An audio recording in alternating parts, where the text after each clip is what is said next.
In this episode, we find out that fixing a petrol smell in a car's cabin might be more expensive than it sounds.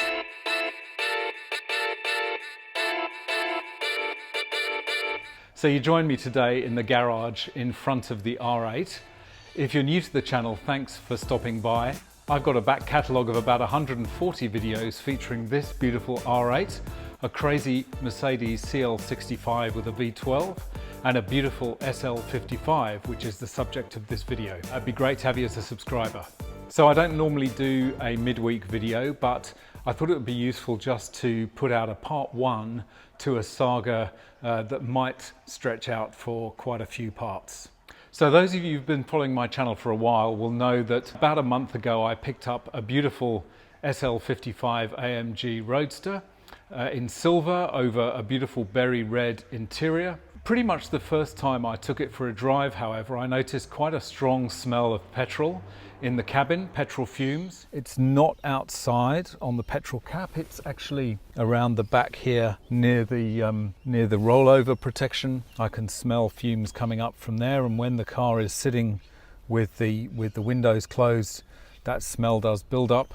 That only got worse after I filled it up. So that was one of the things that I had to get looked at. And about a week ago, I took it over to Hitech for them to start investigating. Take a look. So we're heading up to Hitech now, just to come and take a look at the SL55. Gary's had it for a while. We've been looking at this petrol smell that has been coming into the cabin when it's been standing, and also the heater has not been working properly, so Gary's just going to take us through what he's going to do to resolve those issues. So let's go and see.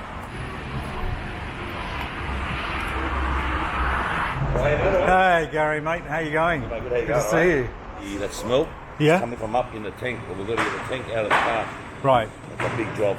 All last week we checked it, smoke tested it and everything, and it's coming from inside where the tank is there. The whole internal, the roof's got to come off, the whole tank's in behind the seats got to be pulled out.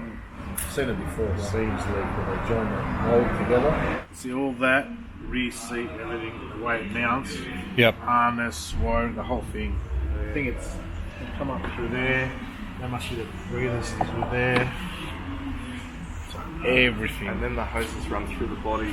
Through the body, yeah. All that, roof off. The roof has to come off as well. I think the back of it will come up, yeah. Right, yeah. And yeah, you got some lines coming through the middle of the car too. Yeah, it's going through, goes right through under. Yeah. I'm just hoping that once we get all the trim off and that, we can see a witness of a wetness. Yeah.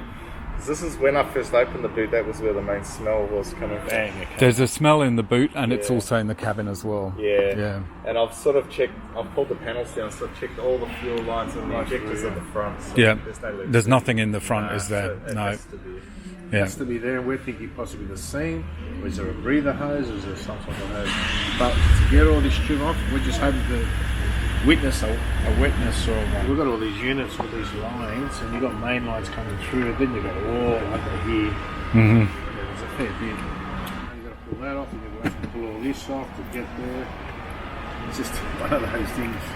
Thanks, John. Thanks very much for that. Okay, so the news isn't great, as you probably gathered from that.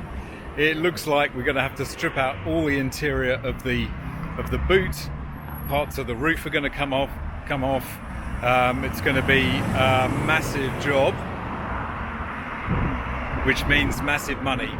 But anyway, what I'm going to do is I'm going to try and get Gary to do a bit of a time lapse on this, so that for you guys watching, it should be really interesting to see how this is stripped down, diagnosed, and then reassembled. So as you can see from that video, the amount of work that's required to actually just diagnose the problem is substantial, and there's going to be a hell of a lot of labour in stripping this down.